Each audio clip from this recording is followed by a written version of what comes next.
आता हूँ नहीं पढ़ाता हूँ भाई, है कि नहीं? आज तो मैं नहा के आया हूँ बिल्कुल, जस्ट अभी नहा के तुम्हारे सामने आया हूँ, बिल्कुल शानदार एकदम। खुशबू भी आ रही है मेरे में से। आज मैंने डीओ लगाया पर याद नहीं रहा, बीबी का लगा लिया। चलो खैर, ये बातें तुम्हें बताने की नहीं है, आगे बढ़ते हैं। तो अपन पढ़ रहे हैं एनालाइन, याद कर, मेरे को कटिंग ऑफ स्प्रिंग पढ़ा रहा था। कटिंग ऑफ स्प्रिंग मतलब कटिंग ऑफ स्प्रिंग क्या, वो कटिंग ऑफ स्प्रिंग और स्ट्रिंग सिखा रहा था। मैंने बताया था कि अगर स्प्रिंग में फ्री एंड जनरेट हो जाए, स्प्रिंग फ्री एंड जनरेट हो जाए तो उसका फोर्स जीरो होता है, वरना अगर फ्री एंड जनरेट नहीं हो तो उसको चेंज होने में समय लगता है, वो इंस्टेंटेनियसली चेंज नहीं होता। पर स्ट्रिंग का फोर्स इंस्टेंटेनियसली जीरो भी हो सकता है और चेंज भी हो सकता है। तो तीन सवाल शायद अपन ने कर लिए थे।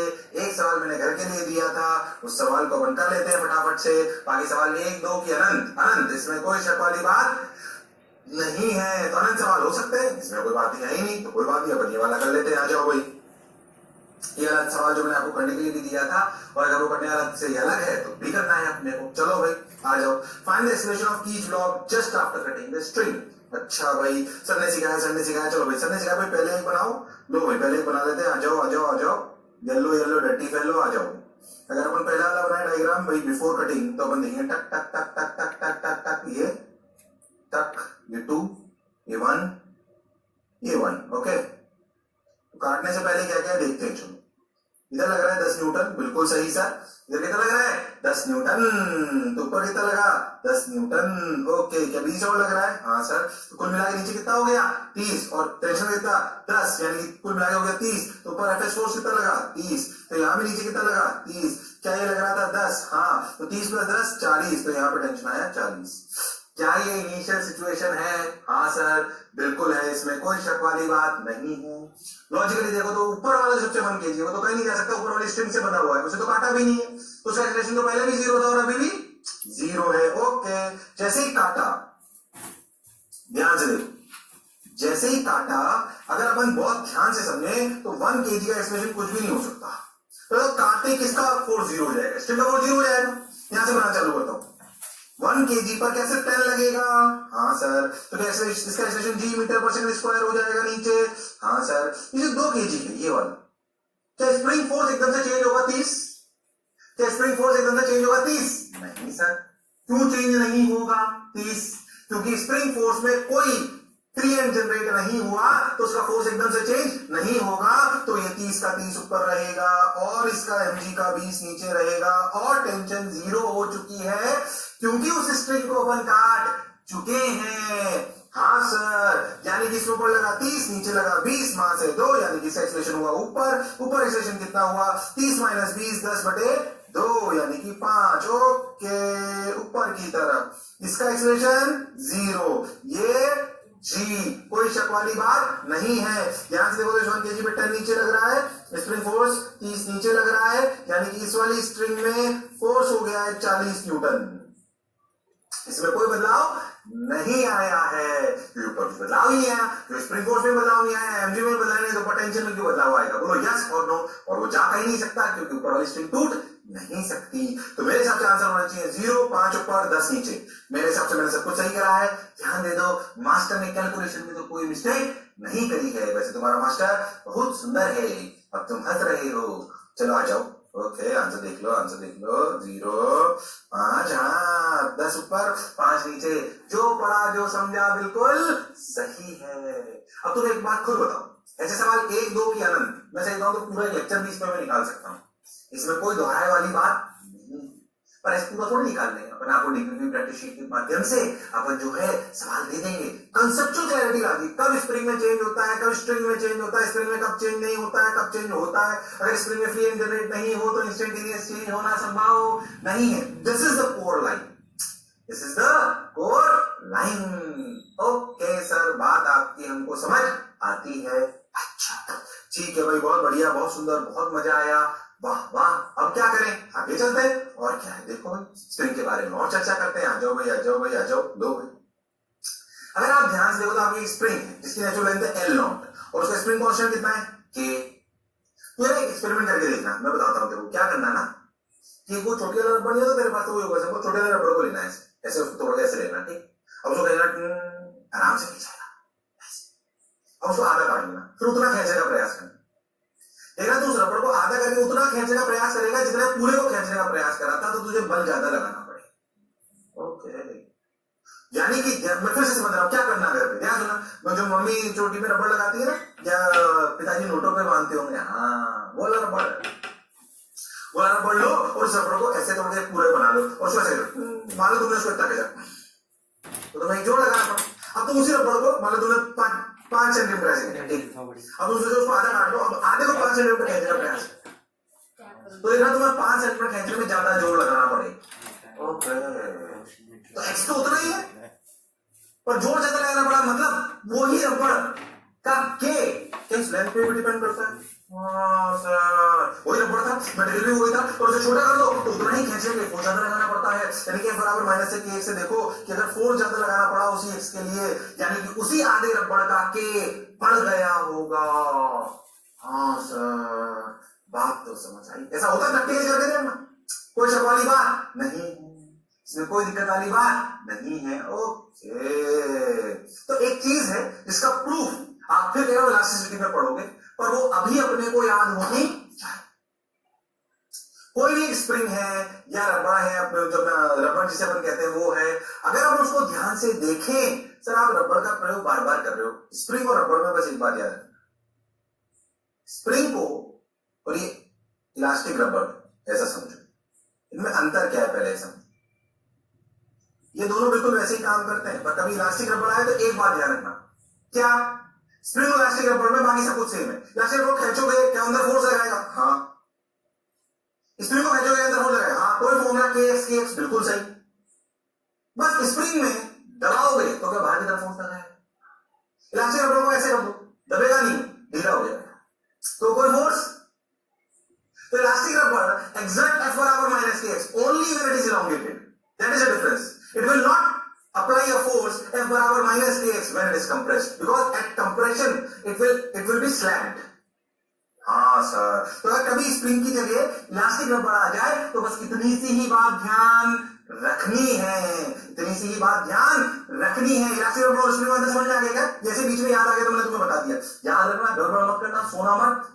हाँ सर, बात तो आप सही कह रहे हो। तो इलास्टिक रबड़ और स्प्रिंग में समझ में आया। खैर मैं तो स्प्रिंग में था, मैंने आपको समझाया कि स्प्रिंग का जो क्या होता है ना, वो क्या उसकी लेंथ में भी डिपेंड करता है। भले सेम मटेरियल पर अगर छोटा कर दोगे तो के बढ़ जाएगा, और लंबा कर दोगे उसी मटेरियल उस लंबा लेवल वही चीज और लंबी लेंथ की ले लोगे नेचुरल लेंथ की तो उसका के घट जाएगा। ओके, अब इसे प्रूफ भी होते हैं इलास्टिसिटी में, अभी अपन उसमें नहीं जा रहे हैं। अभी इस स्प्रिंग की इस प्रॉपर्टी को अपन याद रखेंगे। कैसे समझें? मान लो स्प्रिंग है, इस स्प्रिंग को अपन ने दो हिस्सों में तोड़ दिया, L0 इसकी इनिशियल अपनी नेचुरल लेंथ थी, अपन इसको दो हिस्सों में तोड़ दिया, K1 L1 K2 L2। क्योंकि मुझे समझ में आई ये बात कि भाई काट दोगे तो K चेंज होगा, स्प्रिंग को काट दोगे तो K चेंज होगा, और वो L पे डिपेंड करेगा। हाँ, जितना छोटा उतना K ज्यादा। ओके, तो जो प्रॉपर्टी इलास्टिसिटी से निकाली जाती है, जो अभी अपने को याद होनी चाहिए, वो क्या है? वो ये है कि किसी भी स्प्रिंग को काटो पीटो कुछ भी करो और उसका K into L कांस्टेंट रहता है। एक पर्टिकुलर स्प्रिंग के लिए, पर्टिकुलर मटेरियल के लिए, पर्टिकुलर सेट ऑफ मटेरियल की जो स्प्रिंग बनाई जाती है उसका क्या कांस्टेंट होता है? K into L equal to constant. सोच, यानी कि अगर तू स्प्रिंग एक L लेंथ की थी उसको आधा कर दे, ओ तो लेंथ आधी कर दी तो K को डबल होना पड़ेगा। अच्छा, ये फॉर्मूला है जो आपको याद होना चाहिए। अगर कभी कटिंग ऑफ स्प्रिंग आ जाए तो अपने को समझ में आना चाहिए, बोले कि मैंने स्प्रिंग को आधा कर दिया और उसका पहले वाला K था, तो अब आधा करने पर उसका K क्या हो गया? 2K। क्या हो गया? 2K। इसलिए शर्माने की जरूरत नहीं है। अरे हाँ ना तो बोल दो रामलालो, अरे हाँ ना तो बोलो। हाँ सर, बात तो आप ठीक बोल रहे हैं, तो याद रखेंगे। देखो ये लिखा हुआ है, देखो K बराबर constant where L is the natural length of the spring. ठीक भाई, तो K याद रखना, L नेचुरल लेंथ आधा करने का मतलब अब आधी की भी नेचुरल लेंथ आधी हो गई। हाँ, इलॉन्गेशन की पोजीशन में नहीं। तो K1 L1, अगर हमने इसके दो टुकड़े करे L1 L2, तो क्या K1 L1 बराबर KL0, यानी कि K1 की वैल्यू ये आ गई। ऐसे K2 L2 बराबर KL0, यानी कि अपन ऐसे भी लिख सकते हैं K1 L1 बराबर K2 L2 equal to KL0। ये जो भी इस पे लिखा हुआ ऐसा प्रूफ नहीं बताया मैंने, क्योंकि अभी आपको चैप्टर पढ़ा ही नहीं है। पर जो अभी आपकी स्क्रीन पर आ रहा है उसे याद कर लो, और मास्टर को अगर भूल गए तो समझ लो सिलेक्शन गया। अरे हाँ कि ना, मास्टर तो आपका जोरदार है। अरे हाँ ना तो बोलो। अरे सो मत यार, मैं तुम लोगों को इतना जोश और जुनून से पढ़ाता हूं, फिर भी कुछ नालायक ऐसे हैं जो सो जाते हैं। अगर आप मेरी क्लास में सो गए हो, इसका मतलब आपसे आलसी बच्चा कोई नहीं है। क्या तुम मेरी क्लास में सोते हो? बोलो यस और नो। अरे बोलो यस और नो। ये लोग बोल रहे सर आंसर तो यस है, पर अब लिखना तो नो ही पड़ेगा, है कि नहीं? चलो कोई बात नहीं। तो हमने याद कर लिया क्या चीज? K इंटू एल बराबर कांस्टेंट। K इंटू एल बराबर कांस्टेंट। ओके सर, बहुत बढ़िया सर, बहुत सुंदर सर, मजा आया सर। K इंटू एल बराबर कांस्टेंट याद रखेंगे। तो जो स्क्रीन पे आ रहा है वो याद होना चाहिए। फटाफट से उतार लो।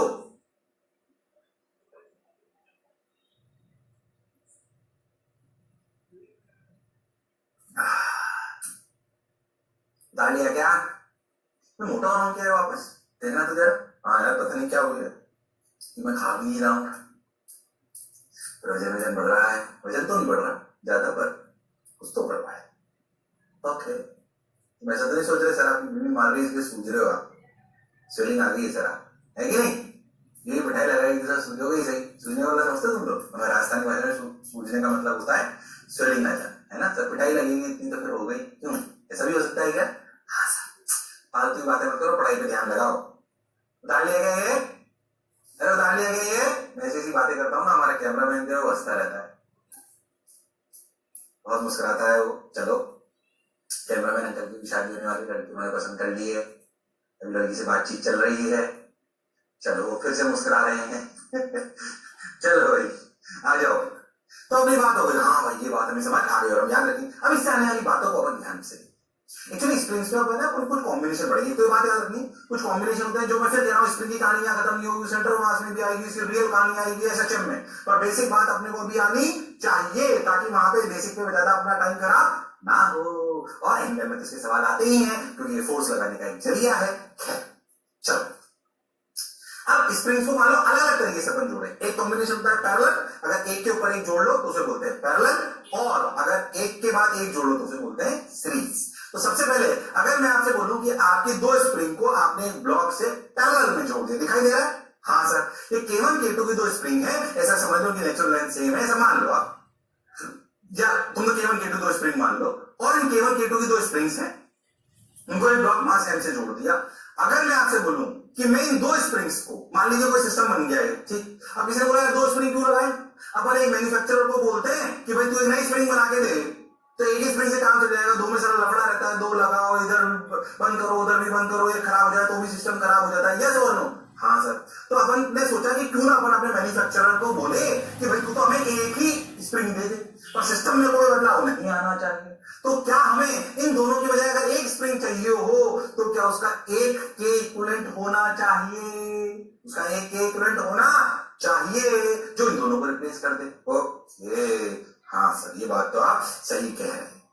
ठीक, चलो ये बात हमें समझ आ गई। अब basically we want to replace this system by a single system, so we need to calculate K equivalent. We need to calculate what? K equivalent. मान लो जैसे मास m को अगर मैं x हिला लूं, ये देखो यहां से x हिला लिया, बोलो समझ में आ रहा है क्या? अगर मैं इसको x हिला लूं तो क्या इस पर फोर्स लगेगा? बताओ ऊपर वाली स्प्रिंग में कितना फोर्स आएगा? K1x। नीचे वाले में कितना आएगा? K2x। अगर सिस्टम ऐसा ही रहना है, अगर इस K इक्विवेलेंट वाली से रिप्लेस करें तो क्या नीचे आएगा K इक्विवेलेंट x। अगर सिस्टम ऐसा ही रहना है तो मास m पे टोटल फोर्स कितना है? पीछे की तरफ K1x प्लस K2x। अगर बराबरी की बात होनी है और इक्विवेलेंट लाना है तो क्या ये K इक्विवेलेंट x के बराबर होना चाहिए? हाँ सर, बिल्कुल बराबर होना चाहिए। और सब कुछ सिस्टम x x बराबर है तो x ने x को मार दिया, तो क्या K इक्विवेलेंट आया? K1 plus K2। बहुत सिंपल। तो अगर पैरेलल में स्प्रिंग को जोड़ोगे तो इक्विवेलेंट के स्प्रिंग कांस्टेंट क्या K1 plus K2 plus K3 plus K4 जुड़ जाएगा? अगर तीन होती तो K1 plus K2 plus K3, अगर चार होती तो K1 plus K2 plus K3 plus K4। अगर अपन जनरल बात करें तो अपन लिख सकते हैं K equivalent equal to sigma Ki। ये सिग्मा मतलब समझते हो summation, i from 1 to n, जो भी आपके नंबर है। तुम्हें मेरी बात समझ, अरे आई कि नहीं आई? हाँ सर आई, बिल्कुल आई, अच्छा भी लगा सर, बोलो क्लियर? हाँ सर, अरे पक्का? ये k equivalent k1 x1 plus k2 x2 k1 plus k2 equal to k equivalent, ये बात अपने को समझ आ गई? अच्छा हाँ सर, चलो मैं चलो छोटा सा सवाल पूछूं तुमसे इसमें, ऐसे ही पक्का कर पाओगे? चलो मान लो ऐसे पूछ रहा हूं कि ये उतारिए पहले, एक ऐसे सिंपल सवाल पूछता हूं, बिल्कुल आता है ऐसा बेसिक सा सवाल, उतारिए सबने, अरे उतारिए क्या? अरे शर्मा तो नहीं रहे हो? अरे उतारिए क्या? हाँ सर, तो सुने तो k equal to x1 plus x2। मान लो मैं तुम्हें बोलूं एक सवाल सिंपल सा, सुनो, क्या ये स्प्रिंग है, ठीक, इसको अपन ने n इक्वल पार्ट्स में तोड़ दिया, इसका k है, n equal parts and all are connected in parallel, ठीक, n इक्वल पार्ट्स में तोड़ दिया, अच्छा, और सारे पार्ट्स को कैसे जोड़ दिया? ठीक, फाइंड k इक्विवेलेंट, ऑप्शन दे दूं, k by n, b k by n square, c n k, d n square k। ध्यान से समझना, एक स्प्रिंग थी, उसे कितने टुकड़े करे? n बराबर, अच्छा, तो जो पीछे प्रॉपर्टी पढ़ाई थी ना वो यूज में आएगी, अच्छा, और एक और ऑप्शन देता हूं, चलो तुम चाहो, k, ठीक, 5 ऑप्शन दे दिए मैंने, ठीक। अब मान लो कि मैं आपसे बोलूं कि n इक्वल पार्ट्स को अपने पैरेलल में जोड़ दिया, कैसे जोड़ दिया? पैरेलल में, ओके सर, पैरेलल में जोड़ दिया, जब पैरेलल में जोड़ दिया तो बताओ अब k इक्विवेलेंट क्या हुआ? पैरेलल का k इक्विवेलेंट होता क्या है? k1 plus k2। हाँ सर, चलो करो, कर सकते हो तुम लोग, वो हुनर वो काबिलियत तुम्हारे में है, अरे करो करो करो, आंसर टिक लगाओ, A B C D, time starts now, 30 seconds दिए जा रहे हैं सवाल के लिए। ये मेरी घड़ी भी धीरे चलती है, ये पता है कौन सी घड़ी है? नहीं लग रही है क्या? ये वो घड़ी जो है ना पल से चलती है, पर ये धीरे चल रही है, इसका मतलब ये तो नहीं है मेरी पल्स भी धीरे चल रही। टाइम खराब मत करो, 15 सेकंड बचे, करो करो करो, अरे शर्माओ मत, अरे राम लालो, अरे कर दो, अरे हाँ हाँ, अरे सोच लो, बताओ, फिर बताओ, अगर से n टुकड़े करो, एक टुकड़ा कितने को, मान लो लेंथ l थी, एक टुकड़ा कितने का था, इसे n टुकड़े करिए, ये टुकड़ा, इसे एक टुकड़े का k डैश मारो, इसकी लेंथ कितनी है? n टुकड़े करे तो l बाई n, तो क्या k dash into l by n equal to k into l, तो क्या k डैश हुआ n k? हाँ सर, यानी कि जो n टुकड़े करे गए उसके हर एक टुकड़े का, सबसे चल रहा है, हाँ, उसके हर एक टुकड़े का k कितना है? n k। अब ऐसे अपन ऐसे ऐसे ऐसे ऐसे ऐसे ऐसे ऐसे ऐसे ऐसे कितनी स्प्रिंग जोड़ दी? n, तो सबका कितना है? n k n k n k, तो n k n k n k n k कितनी बार जोड़ेंगे? n बार, तो k इक्विवेलेंट क्या हो जाएगा? k इक्विवेलेंट क्या हो जाएगा? n k plus n k dot dot dot n बार, तो कितना आ जाएगा? n square k। तो आंसर क्या होगा? आंसर क्या होगा? डी। घबराने की जरूरत नहीं है मेरे लालो, अरे कभी तो आना बोलो, अरे सोच लो, बोलो क्लियर है क्या? अरे पक्का, अरे गारंटी, जज सर। अच्छा भाई, तो n स्क्वायर के, n के प्लस n के इक्विवेलेंट के डैश n के, अच्छा भाई, बहुत बढ़िया, बहुत सुंदर, बहुत मजा आया, वाह वाह। अब क्या करें, आगे बढ़ो। पैरेलल को दिखाने का एक और तरीका बताता, जो है ना बच्चों को लगता सीरीज है पर होता पैरेलल। तो बच्चों को लगता सीरीज है पर होता पैरेलल है, वो बताता हूँ। पहले तो ये अलग सवाल समझ आ गया? हाँ सर बिल्कुल समझ आ गया, आ जाओ, ये तो अपने हो ही गया था। देखो अब देखो, मैं बोलूं कि कोई ऐसा सिस्टम है, कैसा, इधर K1 इधर K2 ब्लॉक्स बीच में, ठीक, इन दोनों ऐसे सिस्टम को मैं ऐसे सिस्टम से रिप्लेस करना चाहता हूं जो नीचे वाला है। Above system, how, by what K equivalent we should take for a single spring so that we can replace the above system by a lower system. Okay. अब तेरे को लॉजिकली दिखाता हूं, क्या ये दोनों स्प्रिंग सीरीज में, ये लगता है सीरीज में तो एक के बाद एक जुड़ी होनी चाहिए, इसमें एक से इधर ब्लॉक जुड़ा हुआ है, एक से इधर ब्लॉक जुड़ा हुआ है। अभी तेरे को लॉजिकली समझ में आएगा कि दोनों लग सीरीज में नहीं है, पर ये हैं पैरेलल में, पर ये हैं पैरेलल में। कैसे मैं बताता हूं, सुनना। मान ले ब्लॉक है, सुनना, अगर इस ब्लॉक को मैं एक्स दबाऊं इधर, टिक टिक टिक टिक टिक, तो क्या इस K1 में भी एक्स एलोंगेशन होगा? तो अगर तू M का FBD बनाए तो K2x उस पर फोर्स किधर लगाएगा बोल? इधर, हाँ दब गया ना वो, तो इधर। और K1x किधर लगाएगा? वो इधर ही लगाएगा। हाँ, अरे तो ये तो बिल्कुल पैरेलल वाला केस है। कौन सा केस है? पैरेलल वाला। हाँ सर, ये तो कौन सा केस है?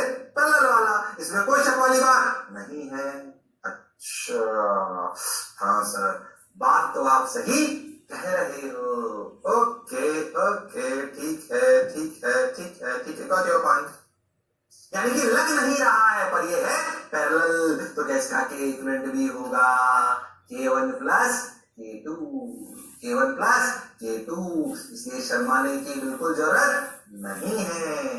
अरे हाँ ना तो बोलो, अरे सोच लो, अरे पक्का, अरे गारंटीड? हाँ सर, परफेक्टली मैच्ड। बोलो क्लियर? ओके, अब देखो क्या कहानी समझ में आ गई? ये लगता पैरेलल है, सॉरी लगता सीरीज है पर है पैरेलल। इसको डायग्राम लगे ध्यान से लेना, ये लगता सीरीज है पर है पैरेलल। ध्यान से देखो, बोलो क्लियर है क्या? अरे हाँ ना तो बोलना पड़ेगा, पक्की बात। ओके चलो, अब पता मुझे बहुत मजा आ रहा है तुम्हें पढ़ाने में आज है, लेकिन थोड़ा लेक्चर कम रहते हैं ना, कंस्ट्रेंट है क्योंकि तुम नालायक हो ना, पढ़ते कम हो थोड़ा, है कि नहीं? ये तो ऐसा माहौल ही बांध है ना। चलो क्या बात नहीं करते हैं। पैरेलल के बाद अपन कौन सा कॉम्बिनेशन पढ़े? सीरीज। थोड़ा सा अच्छा है, कंफ्यूजन ना, प्रूफ के टाइम थोड़ा सा अच्छा है कि अगर अपन एक के बाद एक स्प्रिंग को बांध दे तो सीरीज है बिल्कुल, और फिर ब्लॉक को बांधे, पिछले वाले बात को अंतर समझो, पिछले जो सवाल था और इसमें ये सीरीज है reality. So if we want to replace this system, if you want to replace this system by a single spring system, then we have to calculate K equivalent.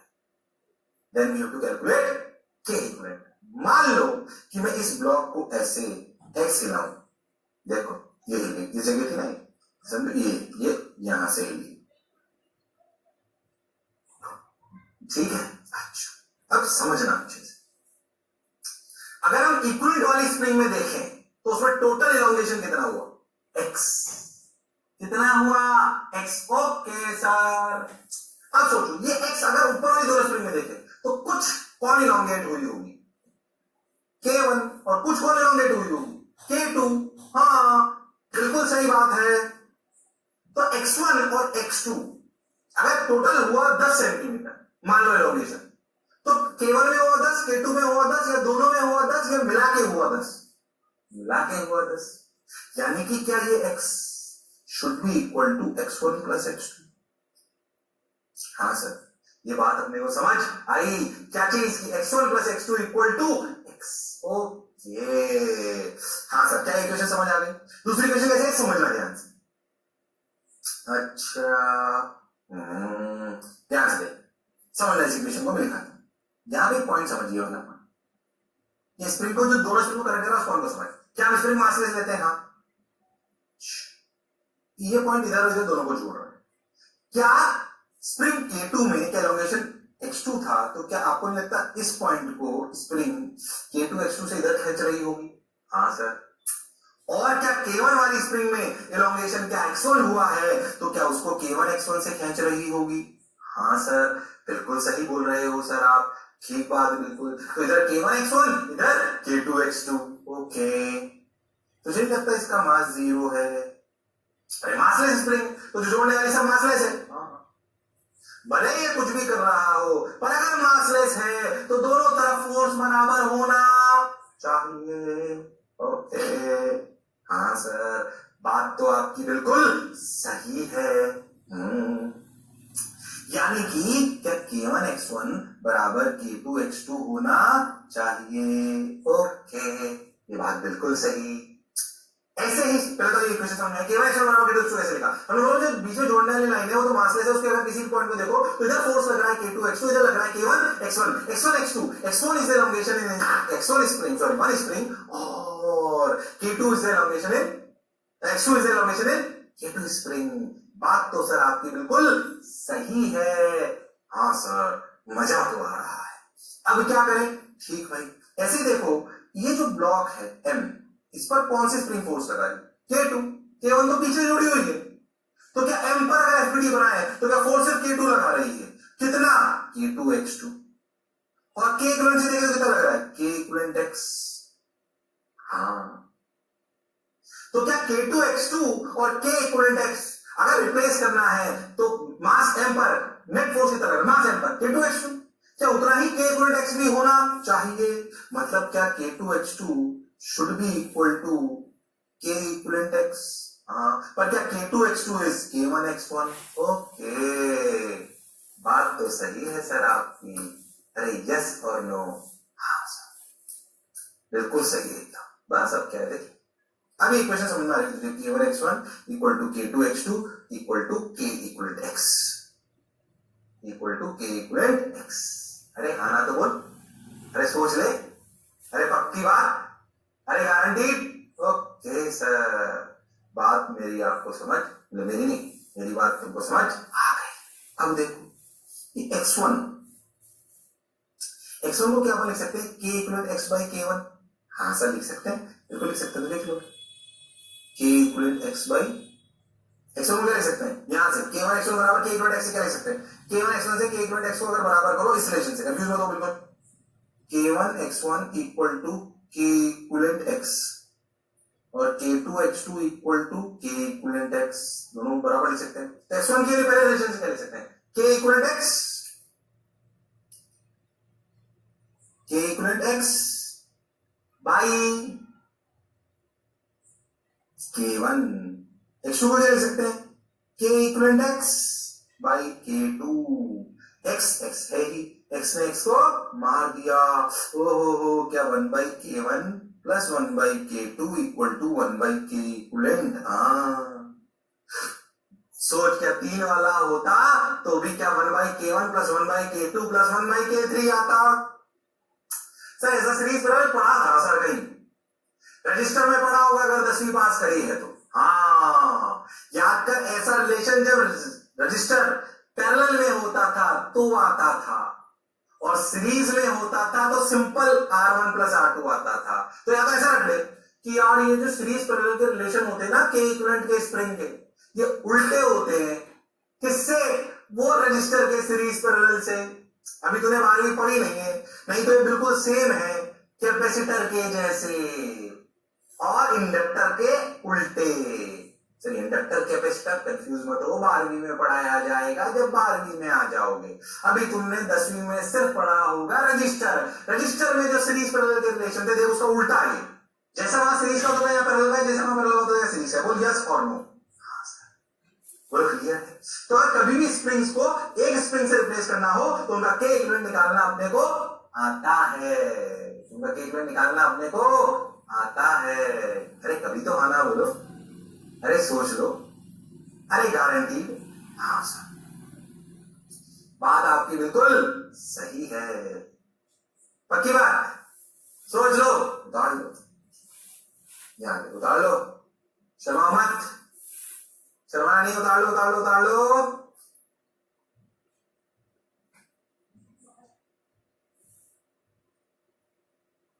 चाय में पियोगे क्या? चाय पीते हो तुम लोग? अरे सोच लो। सर मम्मी कहती है चाय पीने से काले हो जाते हैं, ऐसा तो नहीं बोलते तुम्हारे यहाँ? हमारे यहाँ पे बोला करते थे। तो बचपन में मुझे यही कह के चाय नहीं पिलाई गई। हाँ, कई लोग कह रहे हैं सर इसलिए है ना। फिर मैंने बहुत चाय पी, मैंने वापस चाय पीना कम कर दिया। चलो आ जाओ। तो 1/k1 + 1/k2 = 1/k1। तो फिर ये सीरीज पैरेलल समझ आ गया। लो भाई, अब मेरे को से मैं आपसे पूछूं इस सिस्टम का k इक्विवेलेंट बताओ। तुमने कहा थोड़ा बहुत भी, ज्यादा ये नहीं आता है, पर कभी आ जाए तो आपको आना चाहिए। कभी आपको मान लो ऐसा सवाल आ जाए कि इक्विवेलेंट निकालो इस सिस्टम का, बोल कैसे निकालेगा? पहले सीरीज सॉल्व करेगा, पैरेलल सॉल्व करेगा, क्या करेगा बोल? कर सकता है तो हुनर, एक काबिलियत, वो इंसानियत तेरे में है। अगर उसने थोड़ा बहुत भी सीरीज पैरेलल पढ़ा है कहां? रजिस्टर में, तो ये बहुत आसानी से कर देगा। और इसमें बहुत ज्यादा ये आता नहीं है, पर कभी आ जाए तो हमें continuous spring K1 KL = constant series parallel के रिलेशन हमें पता होनी चाहिए। पैरेलल में K1 + K2 + K3, सीरीज में 1/K1 + 1/K2 + 1/K3 = 1/K equivalent. अब ऐसा सवाल आए और पूछे व्हाट इज K इक्विवेलेंट, बोल कर सकता है क्या? कुछ नहीं।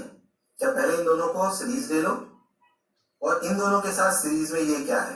पैरेलल। ओके, तो पहले सीरीज का मतलब क्या हुआ? 1/K1 + 1/K2 = 1/K equivalent. इन दोनों का एक तो K इक्विवेलेंट की वैल्यू क्या आ गई? K1 K2/K1 + K। क्या ये दोनों इसके साथ पैरेलल है? हाँ, तो इक्विवेलेंट आ जाएगा K1 K2/K1 + K2 + K3। K1 K2/K1 + K2 + K3। क्या ये मेरा K इक्विवेलेंट है? आ गया। लो, तुमसे हुआ था कि नहीं हुआ था? अरे सोच लो। अरे पक्का? अरे हाँ ना तो बोलना पड़ेगा।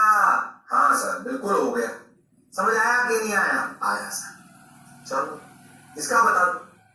ऐसे ही ना, शर्म आ रही है मुझे, टाइम पास सवाल है, फटाफट कर दो। दोनों पैरेलल है, K1 K2, फिर उसके साथ ये क्या है? सीरीज में कौन? K3। कर सकते हो तुम लोग। इन दोनों का इक्विवेलेंट क्या होगा? K1 + K2, और K1 + K2 के साथ पैरेलल होगा K3। तो 1/K equivalent = 1/K3 + 1/K1 + K2। तो K3 की वैल्यू आ गई K1 + K2 × K3 upon K1 + K2 + K3। ये सर आप बार बार कहां से लाते हो? जब भी ऐसे हो ना तो ध्यान से देखो इसको। सिंपल, जैसे 1/R इक्विवेलेंट = 1/R1। जनरली दो का पैरेलल निकालते हैं। अगर ऐसा कोई रिलेशन हो तो R इक्विवेलेंट को डायरेक्ट रख लो, R1 R2/R1 + R। ठीक है, तुमको कैलकुलेशन जैसे कंटिन्यू कर लो, वो ऐसी खास बात नहीं। बोलो K इक्विवेलेंट निकल आया क्या? हाँ सर निकल आया। अरे पक्की बात? हाँ सर बिल्कुल निकल आया, शर्माने वाली कोई बात नहीं। हो गया जो आंसर है K1 + K2 + K3। Done. Okay, अरे सोच लो। अरे पक्की बात? हाँ सर। तो अगला प्रश्न अच्छा सा लिखा। हाँ, क्योंकि स्प्रिंग की कहानी हो गई समाप्त। स्प्रिंग की कहानी हो गई समाप्त। अब अगले 10 स्लाइड 15 स्लाइड बहुत फास्ट दिखाऊंगा। वो पुराना रिवीजन याद है? रेफरेंस फ्रेम पढ़ाया था, सुंदर कन्या, एनवी सर, बालिका, उसमें बस में बैठे हुए हैं। याद है? रेफरेंस फ्रेम बताया था कौन सी रेफरेंस डिपेंड करती है, कौन सी नहीं करती है। उसको फटाफट एक बार रिवाइज करा के, ताकि तुम्हें याद रहे। उसके बाद अपन अपनी मेन चीज पे आएंगे। बेसिकली आज अपने को पढ़ना है सूडो फोर्स। क्या पढ़ना है? Pseudo force. बोलो क्लियर है कि नहीं? अरे सोच लो। हाँ चलो आगे बढ़े। स्प्रिंग कहानी क्लियर एकदम? कटिंग और स्प्रिंग होगी, कर लेंगे। सीरीज पैरेलल होगी, कर लेंगे। F = -X आएगा, कर लेंगे। किसी फोर्स में टॉर्क लगाएंगे, कर लेंगे। नेचुरल लेंथ और इक्वेशन में अंतर समझ आता है। x जो होता है F = स्प्रिंग K में -Kx में, वो x होता है नेचुरल लेंथ से। मीन पोजीशन वह जगह होती है जहां पे कट फोर्स 0 होता है। ये दोनों बातें बिल्कुल अलग अलग है। इनके फोर्स वाले सवाल भी कर लिए, कटिंग वाले भी कर लिए। स्प्रिंग में कब फोर्स एकदम से 0 हो जाता है, सडनली काटने पर क्या होता है? ओ भाई साहब, पीएचडी कर डाली अपन ने। और स्प्रिंग की पीएचडी भी खत्म नहीं हुई, आने वाले चैप्टरों में ये और आएगी, इसमें कोई शक वाली बात नहीं है। Okay done. अब पुरानी बात रिवाइज कराते हैं। कोई सुंदर कन्या और बालक मालव सुंदर कन्या है, ये मैं बातें कर चुका हूं, फटाफट कर रहा हूँ। मालव उस तरफ 2 मीटर पर सेकंड चल रहा है। रेफरेंस फ्रेम वह जगह है जहां पर बैठकर मैं चीटा बनकर बैठ जाता हूँ, दूसरी चीजों को देखता हूँ। जिस चीज पर मैं बैठ जाता हूँ उसको मैं नेक्स्ट पे मान लेता हूँ, तो मेरे लिए दुनिया बदल जाती है। रिलेटिव में आपको बहुत बात बताई थी, बहुत रफ्तार में इसलिए बोल रहा हूँ, मैंने वापस स्लाइड ऐड करा दी ताकि आपको मेरी बात समझ में आ जाए। मान लो कि आपकी बस 10 मीटर पर सेकंड से दौड़ रही है। ओके सर, दौड़ रही है, बात समझ में आ गई। और आपके पीछे पीछे मैं देख रहा हूँ कि तू बालिका की तरफ भाग रहा है, यानी सर तेरी तरफ 25 मीटर पर सेकंड से भाग रहे हैं। देखो फिर से देखो, बहुत रफ्तार में कितने खुश हो रहे हो। मान ले तू सुंदर कन्या की तरफ 2 मीटर पर सेकंड से बस के रेफरेंस में भाग रहा है। यही बात मैं पहले बता चुका हूँ। 10 मीटर पर सेकंड से बस चल रही है, एनवी सर ने तुझे करते हुए देखा और वो तेरी तरफ पीछे भागते हुए आ रहे हैं 25 मीटर पर सेकंड से। हाँ सर, ये बात भी हमें समझ आ गई। अच्छा, वो भाग गए, वापस आ जाओ। अब ये 25 मीटर पर सेकंड पे एनवी सर आ गए और मान लो ये स्वाति मैम मुझे करते हुए देख रही हैं, मेरी भी वो रेस्ट पर हैं। तो याद कर, मैंने डिफरेंट फ्रेम से आपको वेलोसिटी निकलवाई थी। फटाफट रिवाइज करा रहा हूं। अच्छा ठीक भाई, तो velocity of A with respect to B equal to velocity of A minus velocity of B. कैसे लिख सकते हैं? Acceleration of A with respect to B, जो हम प्रोजेक्टाइल में भी कर चुके थे। Acceleration of A minus acceleration of B. ऐसे मत सोचना सब रफ्तार में पढ़ा रहे हैं, रफ्तार में नहीं पढ़ा रहा हूं, आपको पुराना ही रिवाइज करा रहा हूं, इसलिए रफ्तार में बोल रहा हूं। परेशान होने की आवश्यकता नहीं है। अब इस स्पीड को मैच करने की आपकी ताकत होनी चाहिए। फिर मैंने बहुत सारे सवाल कराए, what is the velocity of sundar kanya with respect to बालक, तो आपने उसको करा और आपने एक बात को समझा कि velocity of A with respect to B equal to velocity of A minus velocity of B. पर एक बात याद रखनी होती है कि वेलोसिटी ऑफ ए और velocity of B same frame से होनी चाहिए। क्या ऐसे सवाल अपन ने बहुत सारे करे थे? हाँ सर करे थे, बहुत सारे निकाले थे। वही स्लाइड वापस आ गई, वापस कर नहीं रहे हैं। ओके सर, तो here the velocity of A and B, velocity of B need be always in ground frame. ऐसा जरूरी नहीं है ग्राउंड फ्रेम लिखा जाएगा या सेम फ्रेम, सेम फ्रेम, इसलिए बोला need not be always in ground frame. A और बी सेम फ्रेम में होना चाहिए। ठीक है सर, ये बातें हमें सब याद है। ये पर acceleration of A with respect to B का मतलब मैं बी पर चीटा बनके बैठ जाऊंगा और ए को देखूंगा, और जब एक्सेलरेशन ऑफ ए और एक्सेलरेशन ऑफ बी या velocity of A with respect to B equal to velocity of A minus velocity of B लिखूंगा, तो ए और बी की रफ्तार सेम फ्रेम से होनी चाहिए, ग्राउंड फ्रेम से हुई है जरूरी नहीं है। पर गलती तब होगी जब ए को ले लो अलग फ्रेम से, बी को ले लो अलग फ्रेम से। ओके ठीक सर, ये बात हमें समझ आ गई, ये कहानी भी हमें समझ में आ गई। तो what is the velocity of sundar kanya with respect to NV sir, ये सब मैं करा चुका हूं, इसे इस पे बोल नहीं रहा हूं, स्लाइड में रिपीट करवाई है ताकि आपको याद रहे। सवाल छोड़ो।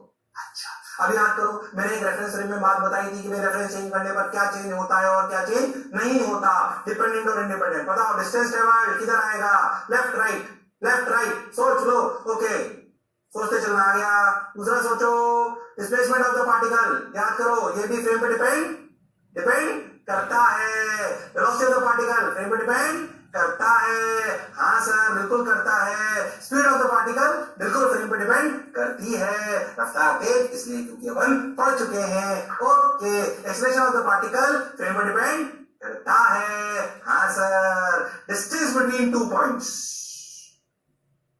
बोल भाई, डिस्टेंस बिटवीन 2 पॉइंट्स फ्रेम पे डिपेंड नहीं करता।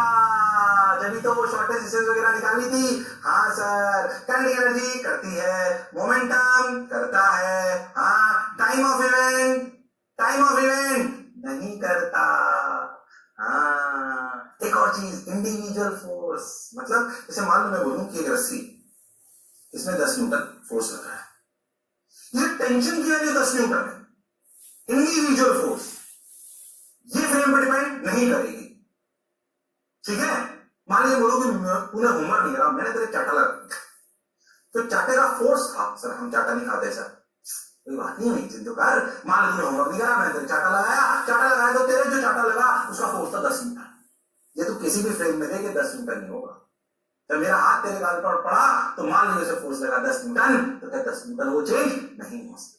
That is known as individual force। ये बात थोड़ी सी यहाँ पे काम में आएगी, हो सकता है मैंने पहले ना बोली हो, नहीं बोली तो इसे याद रखें। ये भी फ्रेम पर डिपेंड नहीं करती, उतारने की जरूरत नहीं, सब लिखा चुका हूं मैं तुम्हें। एक बार फटाफट मैंने रिवाइज कराई, रेफरेंस फ्रेम क्या होता है, क्या ध्यान रखते हैं, क्या नहीं करते हैं, पूरा अपन रिलेटिव इस पे पढ़ चुके हैं। और ये बातें फ्रेम पर डिपेंड करती हैं और ये बातें फ्रेम पर डिपेंड नहीं करती हैं। ठीक है सर, बात समझ आ गई, क्लियर हो गई? अच्छा लगा, बढ़िया लगा, मौज आई? अच्छा सर, बहुत बढ़िया। अब क्या करें? आप कुछ मत करो, मेरी बात ध्यान से सुनो। ओके, अब थोड़ी बात काम की, ध्यान से सुनना, अच्छे बढ़िया एनिमेशन बनने के लिए। मान लीजिए वहां से इनका ब्लॉक रखा हुआ, ठीक वही रखा हुआ, एक सुंदर कन्या उसे देख रही, ठीक, और अपन ने इसका एफबीडी बनाया, किसका? सुंदर कन्या की, इस ब्लॉक का चुपचाप रखा हुआ ब्लॉक, ब्लॉक में नीचे क्या लग रहा है? एमजी, ऊपर क्या लगेगा? नॉर्मल। तो अगर सुंदर कन्या ने, जो कि ग्राउंड पे खड़ी हुई है, दौड़ भी नहीं रही, कुछ भी नहीं कर रही, सब बढ़िया, क्या सुंदर कन्या के लिए ये एफबीडी ऐसे होगा? ये सब उतारना भी होगा तुमको, है ना, ताकि तुम्हें कहानी समझ में आए कि कहां लफड़ा होता है। अच्छा सर, अब मान लो एक बालक आया कार में सुंदर कन्या को देख, और उसकी जो कार थी, किसकी? बालक की जो कार थी वो कांस्टेंट रफ्तार से चल रही थी। अब तू सोच, तू चीटा बनकर इस बालक पर बैठ जाए, तू चीटा बनकर इस बालक पर बैठ जाए। अगर तुम चीटा बनकर इस बालक पर बैठ जाओ तो क्या तुम्हें ब्लॉक रेस्ट पे नजर आएगा या ब्लॉक पीछे भी से जाता हुआ नजर आए? जरा अगर मैं चीटा बनकर बालक पर बैठ जाऊंगा तो इस ब्लॉक का की वेलोसिटी पीछे होगी, बिल्कुल सही। अब वेलोसिटी होगी, एक्सेलरेशन तो क्या अभी भी ब्लॉक का 0 होगा? क्यों? क्योंकि भाई जब मेरी वेलोसिटी चीटा जहां बैठा हुआ है वो कांस्टेंट है, तो क्या ब्लॉक की रफ्तार पीछे होगी, यानी कि बालक पर अगर मैं चीटा बनकर बैठ जाऊं तो बालक को ब्लॉक पीछे जाता हुआ नजर आएगा v रफ्तार से। कितनी रफ्तार से? v रफ्तार से। ओके, पक्की बात? अरे सोच लो। हाँ सर, तो सिचुएशन दिखाते हैं। एक्सेलरेशन 0 है बालक के लिए, नॉर्मल ऊपर, अभी भी mg नीचे, और उसकी वेलोसिटी किधर है? पीछे। क्या सब कुछ सही लग रहा है? हाँ भाई, नेट फोर्स ब्लॉक पे कितना? 0। सुंदर ने नेट फोर्स कितना? 0। बालक के लिए कितना? 0। बालक के लिए एक्सेलरेशन कितना? 0। सुंदर ने एक्सेलरेशन कितना? 0। सब सही, नेट फोर्स भी 0, एक्सेलरेशन भी 0, सब सही है ही।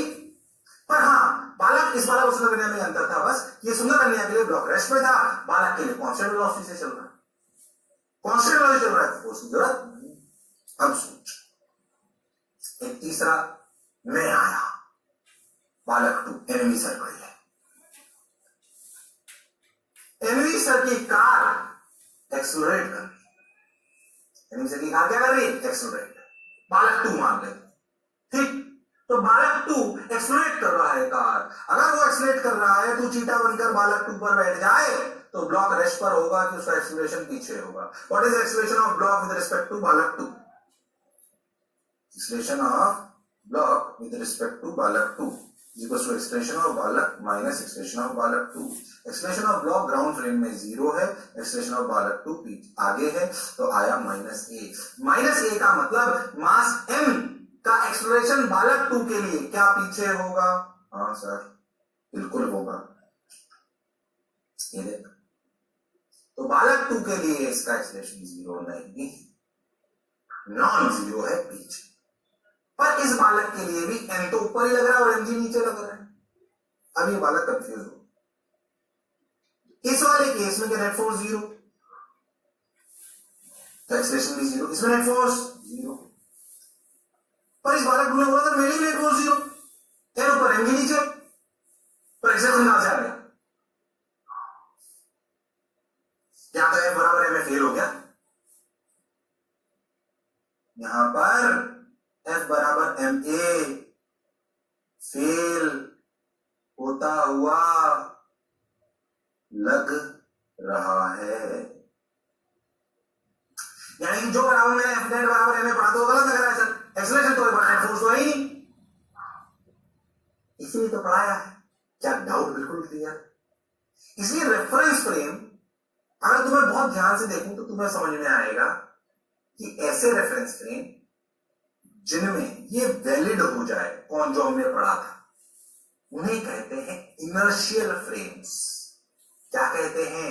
Inertial frame. और जहां तो अभी जो तुमने पढ़ा था उनमें सब इनर्शियल ही था वो, पर ऐसा भी फ्रेम हो सकता है जहां पे फेल होता हुआ लगे। ठीक, ऐसा कब होगा? जब आपका फ्रेम क्या कर रहा होगा? कांस्टेंट वेलोसिटी चल रहा होगा, रेस्ट पर होगा या एक्सेलरेट कर रहा होगा। मतलब अगर मैं ऐसी जगह पर बैठकर चीज को देखूं जो खुद भी एक्सेलरेट कर रही हो, तो फिर डायरेक्ट F बराबर ma उसमें वैलिड नहीं। ऐसे फ्रेम्स को कहते हैं नॉन इनर्शियल फ्रेम्स। तो पहली बात, अगर इनर्शियल फ्रेम और नॉन इनर्शियल फ्रेम, यानी कि ये दोनों क्या कहलाएंगे? Inertial frame. और ये क्या कहलाएगा? Non inertial. इनर्शियल फ्रेम क्या होते हैं? ऐसा समझो, इनर्शियल फ्रेम आप लिख सकते हो जिनमें एफ नेट बराबर ma वैलिड हो। बोलो क्लियर? और फ्रेम एट रेस्ट और moving with constant velocity. Okay, जिनमें एफ नेट बराबर ma वैलिड हो, या फिर आप ऐसा भी समझ सकते हो जो फ्रेम या तो रेस्ट पर हो या फिर रेस्ट किसके फ्रेम में? अर्थ के फ्रेम। अच्छा, कई बार बच्चे कंफ्यूज होते हैं, सर अर्थ भी तो घूम रही है सर, अर्थ भी सन के अबाउट घूम रही है सर, उसको कैसे आपने रेस्ट पे मान लिया? वो सन के अबाउट घूम रही है सर, पता नहीं किसके अबाउट घूम रहा है, हमें कुछ पता ही नहीं है सर। इसलिए वास्तविकता में दुनिया में कौन घूम रहा है, किसके अबाउट, हमें किसी को पता नहीं है, क्योंकि एब्सोल्यूट रेस्ट किसी ने नहीं देखा। सन एक सेंटर पे, हमारी गैलेक्सी के सेंटर पे एक ब्लैक होल माना जाता है, उसके अबाउट घूमता हुआ माना गया है। हम सन के अबाउट घूम रहे हैं, मून हमारे अबाउट घूम रहा है, वो ब्लैक होल पता नहीं किसके अबाउट घूम रहा है, ऐसी पता नहीं कितनी गैलेक्सी है, तो एब्सोल्यूट रेस्ट किसी को पता नहीं है। इसलिए हमने कंसीडर करा है, इसमें एक अजम्पशन मान सकते हो तुम, अजम्पशन जो याद रखना है, अजम्पशन की अर्थ is at rest, or we can say it is an inertial frame. अर्थ पर अगर खड़े होकर देख रहे हो तो अर्थ कैसा फ्रेम है? इनर्शियल। ये याद रखना है। अगर किसी की तरह में कंफ्यूजन में है ना, कहीं सर मन में ऐसा विचार आ सकता है, मैंने पहले डाउट क्लियर कर दिया, इधर अर्थ भी तो घूम रही है, नहीं मानना, क्योंकि हमें एब्सोल्यूट रेस्ट पता ही नहीं है। हमने अर्थ को रेस्ट पे मान के पूरी दुनिया, पूरी कहानी लिखी है, और ये सही जगह, सब जगह सही भी बैठती है, इसलिए पढ़ने के लिए हमें मानना होगा। इसलिए बस इसे एक बार दिमाग में रख के भूल जाओ, ताकि कभी भी वैसा डाउट आए तो मन से निकल जाए, कभी भी वैसा डाउट आए तो मन से निकल जाए। इसलिए परेशान होने की आवश्यकता नहीं है।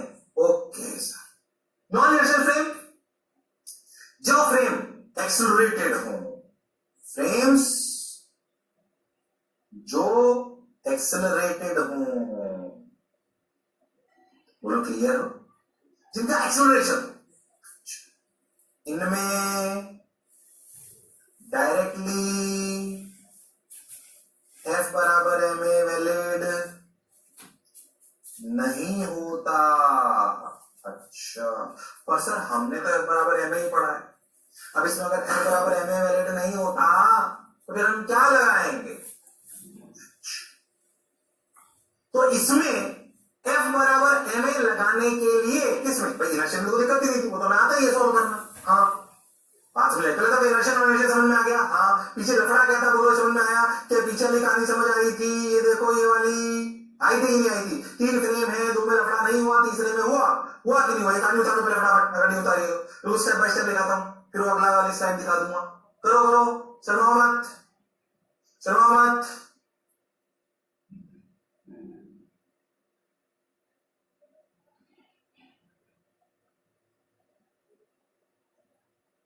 आ गया पहली स्लाइड उतारी फटाफट।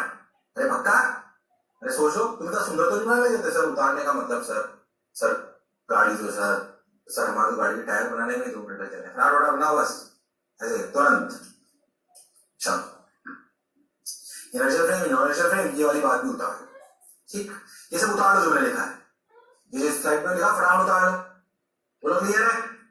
वही जो अपन ने लिखा है उसी के नीचे, क्योंकि ये ब्लॉक तो आपने ऊपर बनाए लिए थे, अभी उतार लो फटाफट, फिर मैं तो लिखाता हूं। क्या लिखाता हूं सुनो ध्यान से। इनर्शियल नॉन इनर्शियल समझ आ गया क्या? अरे सोच लो, अरे पक्का, अरे गारंटीड, आ गया सर, अरे सोच लो, अरे हाँ ना तो बोलो। ओके, उतारा नहीं उतारा नहीं उतारा, अरे उतार लिया क्या? चलो भाई देखो भाई, अच्छा ठीक। तो फ्रेम जो एक्सेलरेशन फ्रेम जो एक्सेलरेटेड हो, ठीक है, और ये क्या लिखा हमने, फ्रेम जो एक्सेलरेटेड हो, राइटिंग खराब हो गई है तो इस पैड पे लिखने में खराब क्यों जाए, मेरी राइटिंग तो बहुत सुंदर है। ओके, इनमें डायरेक्टली बराबर एम ए वैलिड नहीं होता, पर हमें तो बराबर एम ए लगाना। इन फ्रेम्स में हम एफ बराबर एम ए को वैलिड कर सकते हैं, पर वो करने के लिए हमें एक नया इमेजिनरी फोर्स इंट्रोड्यूस करना पड़ता है जो हमें आना चाहिए, उसे कहते हैं सूडो फोर्स। क्या लिखो देखो, अगर हम ऐसे लिखो जो लिखा रहा हूं, अगर हम चाहते हैं कि हम एफ बराबर एम ए की इक्वेशन नॉन इनर्शियल फ्रेम में लगा पाए, क्या लिखना है देखो, अगर हम चाहते हैं कि हम नॉन इनर्शियल फ्रेम में एफ बराबर एम ए की इक्वेशन लगा पाए, एफ बराबर एम ए की इक्वेशन लगा पाए, तो एक नए टाइप का इमेजिनरी फोर्स मानना पड़ेगा।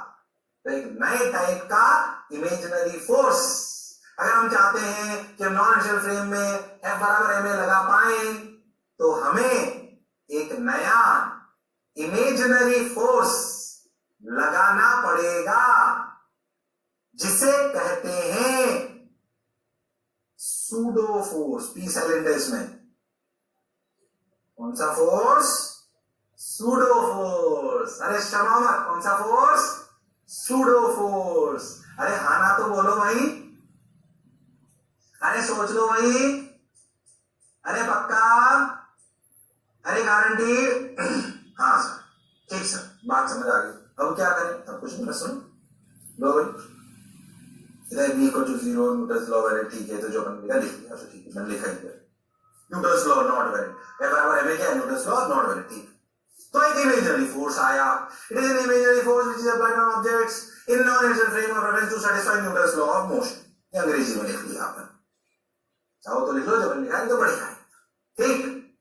ठीक है, अब सर ये सूडो फोर्स होता है, इसको भी तो बना, इमेजिनरी फोर्स मान तो लिया, पर सोच के देखो तो फोर्स की तीन चीजें इंपॉर्टेंट होती है, क्या?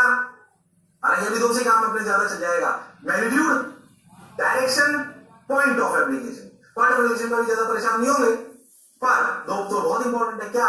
मैग्नीट्यूड और डायरेक्शन। सर जब आप नया फोर्स मान रहे हो, उसकी तीन बातें इंपॉर्टेंट होती है सर, किसी भी फोर्स को जानने के लिए, क्या कि सर उसकी डायरेक्शन क्या है, उसका मैग्नीट्यूड क्या है, और उसकी पॉइंट ऑफ एप्लीकेशन क्या है, उसकी ताकत क्या है, उसकी दिशा क्या है, और उसे कहां लगाया गया है। हाँ सर, बात तो आप सही कह रहे हो, मैं हमेशा सही कह रहा हूं, तुम नहीं सुन रहे हो।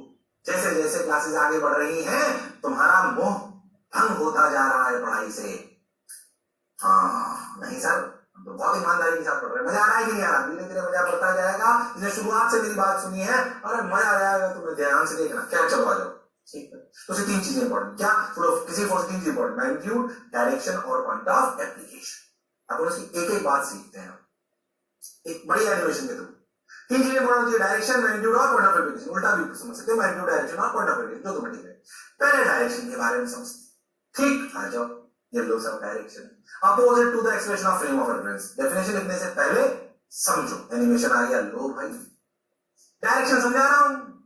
डायरेक्शन पहली बात समझो, नॉन इनर्शियल फ्रेम क्या होते हैं, जो शेडेड होते हैं, उनमें बराबर में डायरेक्ट लगा सकते हैं, बराबर में लगाने के लिए नया फोर्स चाहिए, जिसे सूडो फोर्स कहते हैं। उस सूडो फोर्स की तीन चीजें इंपॉर्टेंट होती हैं, डायरेक्शन, मैग्नीट्यूड और पॉइंट ऑफ एप्लीकेशन। सबसे पहले क्या सीख रहे हैं? डायरेक्शन, तभी तो लगा पाएंगे, और बिना इसके अच्छे सवाल नहीं कर पाएंगे।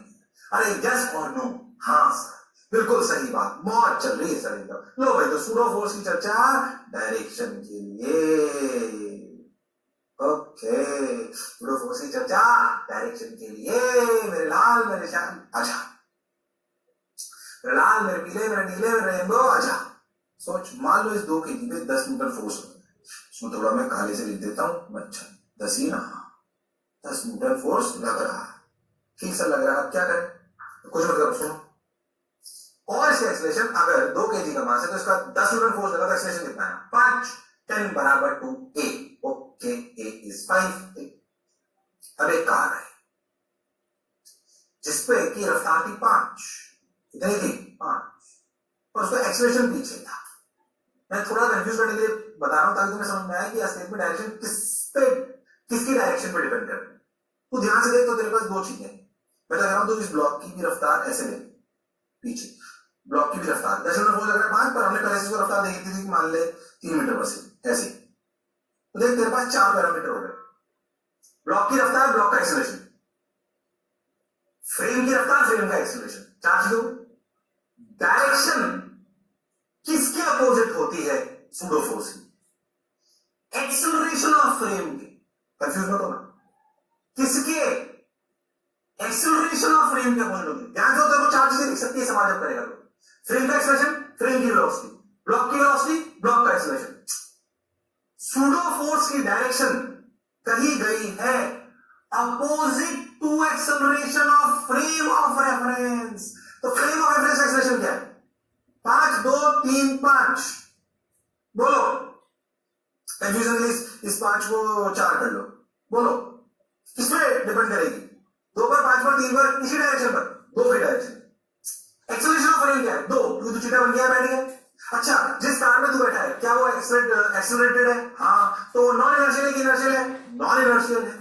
इसका मतलब उसमें जो आदमी बैठा है उसके लिए अगर ब्लॉक पर इक्वेशन लगाओगे तो सूडो फोर्स लगाना पड़ेगा। बोलो समझ आई बात? क्यों मैं तेरे को समझाता हूं, सोच। ये जो आदमी है बैठा हुआ चीटा बन के, ऐसा समझ।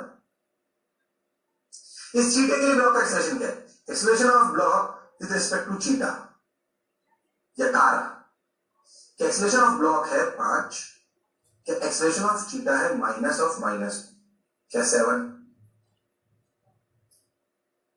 क्या इस चीटे के लिए जो चीटे कार वाले आगे जा रही है उससे क्या ले लेना? एक्सेलरेशन तो पीछे है। तो what is the acceleration of block with respect to cheetah? 7 आगे। और फोर्स तो अगर ऐसे सोचो तो फोर्स उससे प्लस है, तो 10 बराबर 2 इंटू 7 तो गलत हो गया। इसका मतलब ये नॉन इनर्शियल फ्रेम है, इसमें डायरेक्ट एफ बराबर एम नहीं लगेगा। उस एफ को लगाने के लिए, एफ नेट को लगाने के लिए, एफबीडी बनाने के लिए एक नया फोर्स इंट्रोड्यूस करना पड़ेगा जिसे कहते हैं सूडो फोर्स। और सूडो फोर्स डायरेक्शन की बात अपन कर रहे हैं। ओके, अभी कंफ्यूज हो ना? मैं मैग्नीट्यूड अलग से बताऊंगा, ठीक सर। तो अपन इसकी डायरेक्शन में क्या बोल रहे हैं? Opposite to acceleration of frame of reference, यानी कि 2 के अपोजिट। बताओ सूडो किधर लगेगा? लेफ्ट, राइट, ऊपर, नीचे? बोल बोल बोल, सोच लिया? मेरे हिसाब से आगे नहीं। क्यों? क्योंकि एक्सेलरेशन ऑफ फ्रेम है पीछे, तो ये सूडो फोर्स डायरेक्शन। बोलो बात समझ में आई? तो direction of pseudo force does not depend on velocity of block, acceleration of block, velocity of frame. It only depends on direction of acceleration of frame, and direction of pseudo force is opposite to acceleration of frame, is opposite to acceleration of frame. Okay, क्या बात समझ आए? तो भाई किधर लगेगा? बोलो clear है? ऐसे पूछ लो एक बहुत छोटा, मान लो कि ब्लॉक है ऐसे, इधर जा रहा है 10 मीटर पर सेकंड से, कंफ्यूज मत होना। इसका एक्सेलरेशन इधर है 2 मीटर पर सेकंड स्क्वायर। आपकी कार है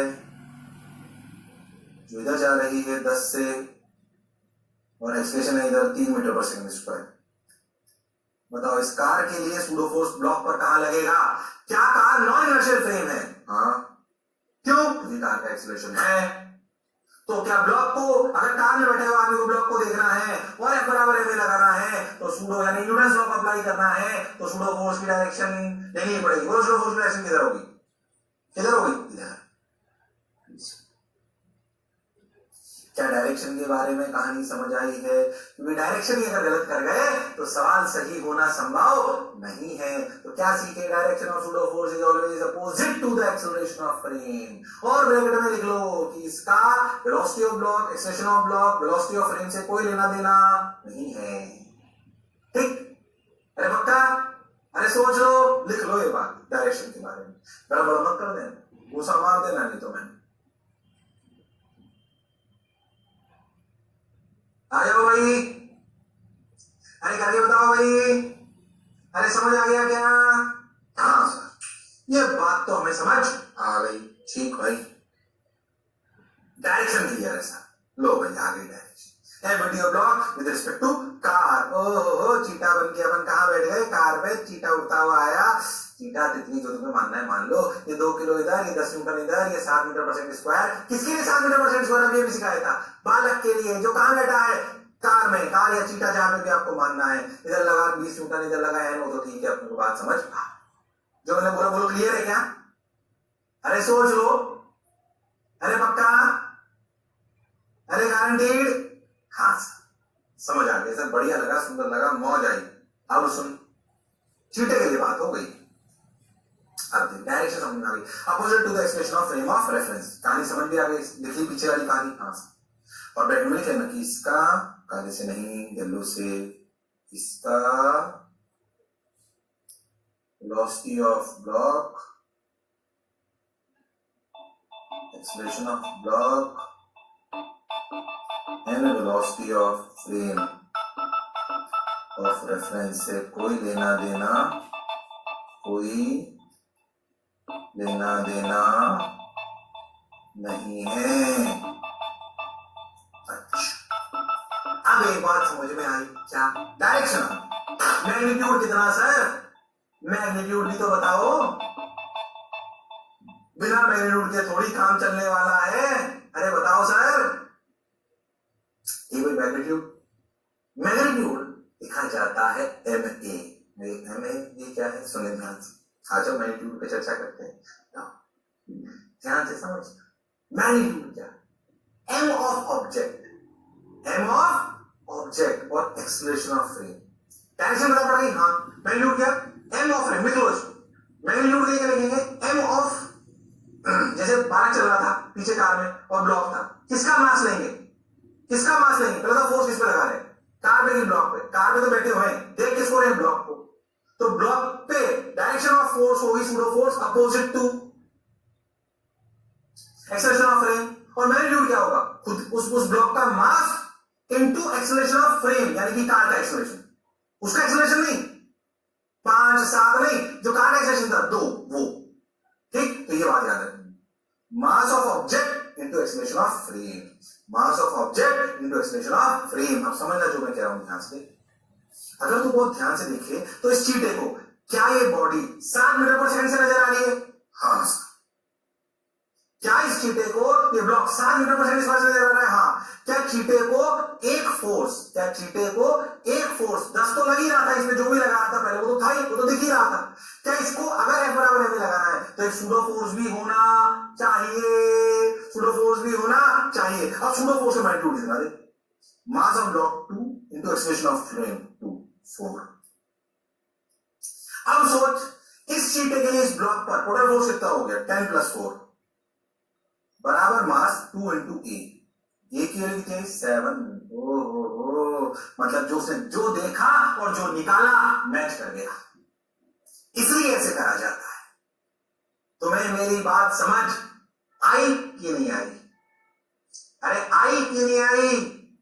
अरे शर्माओ मत, जिसने की शर्म उसकी आए नंबर। हम बोलो, अरे आया कि नहीं आया? डायरेक्शन ऑफ सूडो फोर्स पहले बात से सुनते हैं। दो टाइप के फ्रेम होते हैं, इनर्शियल और इनर्शियल बोलते हैं, जिनमें अगर एक्सीलरेटेड फ्रेम हो तो उनमें F बराबर M यानी न्यूटन्स लॉ को लगाना संभव नहीं है। अगर संभव नहीं है तो फिर हम तो चाहते हैं कि F बराबर M लगाएं, तो हमें नए टाइप का फोर्स लाना पड़ता है, जिसे कहते हैं सूडो फोर्स। और सर सूडो फोर्स की तो किसी भी फोर्स की 3 चीजें इंपॉर्टेंट होती हैं, डायरेक्शन, मैग्नीट्यूड और point of application. Direction opposite to acceleration of frame है, magnitude mass of the body into acceleration of frame है। अगर उसको लगा लोगे और बाकी अब नेट निकाल लोगे तो नेट बराबर M लग जाए।